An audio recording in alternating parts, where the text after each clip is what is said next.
मिलके सांकेतिक धरना दिया है। जो पहलवानों के साथ, हमारी बेटियों के साथ ज्यादती हो रही है, इतने दिन पूरे देश में इतनी बड़ी आवाज़ होने के बाद भी एक ऐसा आदमी जो कि हिस्ट्री सीटर है, उसको बचाने के लिए पूरी मोदी सरकार लगी हुई है, दिल्ली पुलिस लगी हुई है। जिला बार एसोसिएशन हिसार ने दिल्ली में चल रहे महिला पहलवानों के उत्पीड़न वाले धरने के समर्थन में सोमवार को बार परिसर में सांकेतिक धरना दिया। जिला बार एसोसिएशन के प्रधान एडवोकेट बंसीलाल गोदारा ने कहा कि देश की शान महिला खिलाड़ियों का कथित तौर पर यौन शोषण होना बड़ा दुर्भाग्यपूर्ण और डरावना है। महिला खिलाड़ियों के समर्थन में जहां ओलंपियन पहलवान तक धरने पर बैठे हैं, लेकिन दिल्ली पुलिस से न्याय मांग रही है। इन खिलाड़ियों से बर्बरता से पेश आ रही है। पूरा देश इन खिलाड़ियों के धरने को देख और समर्थन कर रहा है। इस मौके पर बार के उप प्रधान एडवोकेट राज कृष्ण वशिष्ठ, सचिव एडवोकेट मुकेश शर्मा, सह सचिव गीतांजलि शर्मा, कोषाध्यक्ष रिंकू सिंह खटाड़ा सहित बार के अधिवक्ता महेंद्र सिंह नैन, जोगिंदर सिंह मल्ही, कलम सिंह, राजवीर पुनिया, बजरंग इंदल, मंजीत नैन, सचिन चुघ, नवराज सिसन, विजय लक्ष्मी आदि काफी संख्या में अधिवक्तागण मौजूद थे। इसी कड़ी में जिला बार एसोसिएशन ने भी एक प्रस्ताव पारित कर सांकेतिक धरना लगाने और सरकार से इन खिलाड़ियों के मामले की निष्पक्ष जांच करवाकर न्याय देने का अनुरोध किया है। सबसे पहले तो मैं धन्यवाद करता हूं आपके दर्शकों का।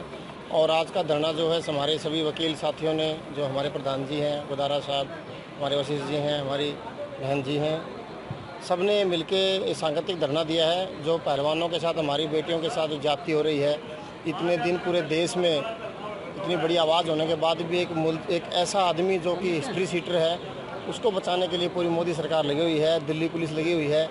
उनकी सुनाई नहीं हो रही, उनके मान सम्मान को दिल्ली की सड़कों पर घसीटा जा रहा है। उनके समर्थन में और इस सरकार के विरोध में, ब्रजभूषण के विरोध में आज सांकेतिक धरना हिसार बार में हमारे सभी सीनियर साथियों ने किया है। देखिए, ये तो परंपरा बन चली है इस सरकार में, क्योंकि बिना धरना दिए, बिना आवाज़ उठाए और बिना इस सरकार को मजबूर किए कोई भी जनहित का कार्य, किसी भी तरह का न्याय का कार्य इस सरकार में नहीं हो रहा है। जब से सरकार बनी है तब से तानाशाही रवैया अपनाया हुआ है। कोई भी काम जो जनहित का है, कोई भी काम बिना धरने के, बिना तकलीफ में लगातार रहे जनता के नहीं हो रहा है। इस सरकार को किसी तरह का भी प्रशासनिक अनुभव नहीं है। इन लोगों को ये सिर्फ तानाशाही से चला रहे हैं। एक विशेष सोच के तहत काम करते हैं। इनको मजदूर, किसान, महिला, खिलाड़ी, किसी भी वर्ग की कोई चिंता नहीं है।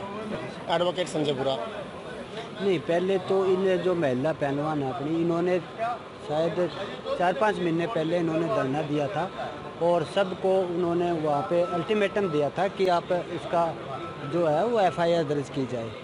उस पर फिर इन्होंने कोई कार्रवाई नहीं करी। उन्होंने मजबूरन तौर पे जंतर मंतर पर धरना दिया, सुप्रीम कोर्ट में गए। वहाँ से हमने पहली बार देखा है कि पोक्सो की FIR दर्ज सुप्रीम कोर्ट करा रहा है। कितना राजनीति सिस्टम इसमें चल रहा है। जबकि पोक्सो है, 354 है, इनमें तो FIR जैसे ही कंप्लेंट आ गई FIR तुरंत दर्ज होनी चाहिए। और उसके बाद में उन पहलवानों को जो हमारे गोल्ड मेडल लेगाई, जो हमारी बच्चियां हैं, बहनें हैं, और उनको घसीट के वहाँ से जंतर मंतर से उनको भगाया गया, बहुत ज़्यादा निंदनीय है। बिल्कुल ये सब चीज़ें जो ये गलत है। और जो ब्रजभूषण है उसके खिलाफ तो क्रिमिनल केस ऑलरेडी पहले भी चल रहे हैं, 302 के भी चल रहे हैं। तो उसको आप क्या, वो तो जब उन बच्चियों को मंत्रा बोल रहा है तो उस पर मैं ज़्यादा क्या टिप्पणी करूँ। बात कर रहे हैं तो बीजेपी बचाने में क्यों लगी है? क्या डर है कि यदि ब्रजभूषण जेल में जाएंगे तो सभी अंदर चले जाएंगे? तो बीजेपी की एक थोड़ी सी यही मंशा रही है कि पहले हड़ताल होए, फिर सभी जगह ये मतलब धरना प्रदर्शन चले, उसके बाद में हम कहें कि हम ब्रजभूषण को अभी अरेस्ट करवा रहे हैं, ये करवा रहे हैं। ये माहौल तैयार करते हैं। पोथानोवाड़े में थे 1 साल 13 महीने माहौल तैयार किया, फिर वापस ले लिया। अभी ऐसे ही करेंगे। देश उनके साथ खड़ा है, देश बेटियों के साथ खड़ा है। और सभी के सभी जो है खाप पंचायतें हैं और भी हैं, सभी उनके साथ खड़ी है। तो मिलेगा न्याय, मिलेगा कि नहीं। सुप्रीम कोर्ट है, हमें न्याय दिलाएगी, ऐसी बात हो जी। चले दीजिए। Bansilal Godara, president bar association Hisar. तो मैम सर, महिला होने के नाते और एक इंसान होने के नाते भी मैं इस धरने को इसी हिसाब से लेती हूँ कि सरकार जब बेटी बचाओ और बेटी पढ़ाओ का नारा दे सकती है तो वो उनका फ़र्ज़ बनता है, सरकार का भी और सभी का, कि बेटियों को सुरक्षित भी किया जाए।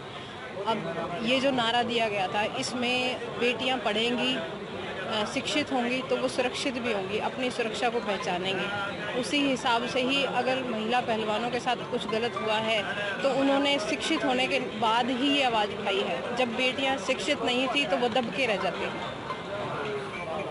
विफल होता तो सर नहीं नज़र आ रहा। बेटी बचाओ बेटी पढ़ाओ का जो नारा दिया था उस समय लोगों ने आगे आकर अपनी बेटियों को शिक्षित भी किया।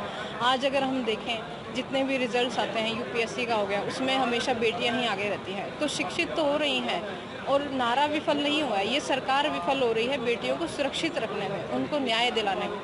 अब यहाँ मेरी सरकार से और प्रधानमंत्री जी से ये अपील है कि वो जल्दी से जल्दी अपना उस नारे को भी सिद्ध करते हुए बेटियों को न्याय भी दिलवाएं।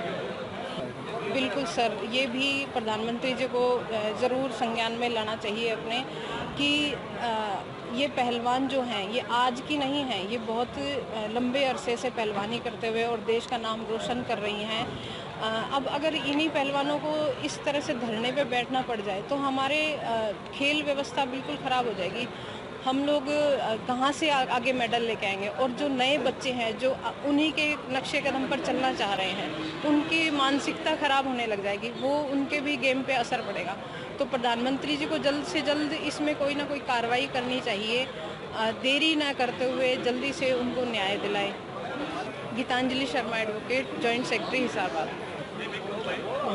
जो भी हो रहा है बहुत गलत हो रहा है। मेरी प्रधानमंत्री मोदी जी से और सभी जो सम्मानित सदस्य हैं या जो भी हम समाज के लोग हैं, सभी से अपील है कि खिलाड़ियों के समर्थन में जो भी पॉसिबल हो सकता है हमारे को कदम उठाने चाहिए, क्योंकि अगर हम आज के समय में अगर उनके साथ नहीं खड़े होंगे, देश के साथ नहीं खड़े होंगे, तो फिर ये बहुत दुविधाजनक स्थिति बन जाएगी। सर, अगर हम एक तरफ बात करते हैं, अगर यही किसी आम आदमी के साथ होता तो अभी तक बहुत कुछ हो चुका होता, लेकिन ये एक मंत्री के खिलाफ है जिसके ऊपर कम से कम 39-40 ऑलरेडी और भी केसेस चल रहे हैं। और अगर ये एक आम आदमी के पास होता तो वो हैबिचुअल क्रिमिनल की श्रेणी में आ जाता और उसको बेल तो छोड़ो, बहुत दूर तक, बहुत मतलब कि ज़्यादा अभी तक अंदर और काफ़ी दिक्कतें हो सकती थी, लेकिन सिर्फ एक वजह से बचा हुआ है। बिल्कुल सर, अभी तक मेरे हिसाब से काफ़ी कार्रवाई हो जाती है सर, लेकिन जो भी हो रहा है बहुत गलत हो रहा है सर। फिलहाल सर, जिस तरह देश महिला पहलवानों के साथ खड़ा है, तो विभिन्न सामाजिक पार्टियां खड़ी हैं, उसके हिसाब से बहुत जल्दी इसका समाधान होगा और इसके खिलाफ पर्चा दर्ज होकर ये अंदर जाएंगे सर। मैं Rajkrishna Vashishtha sir, vice president district bar association Hisar sir. ताज़ा खबरों से जुड़े रहने के लिए हमारे चैनल को सब्सक्राइब करें और बेल आइकन को दबाना ना भूलें, ताकि हर खबर की नोटिफिकेशन आपको मिलती रहे।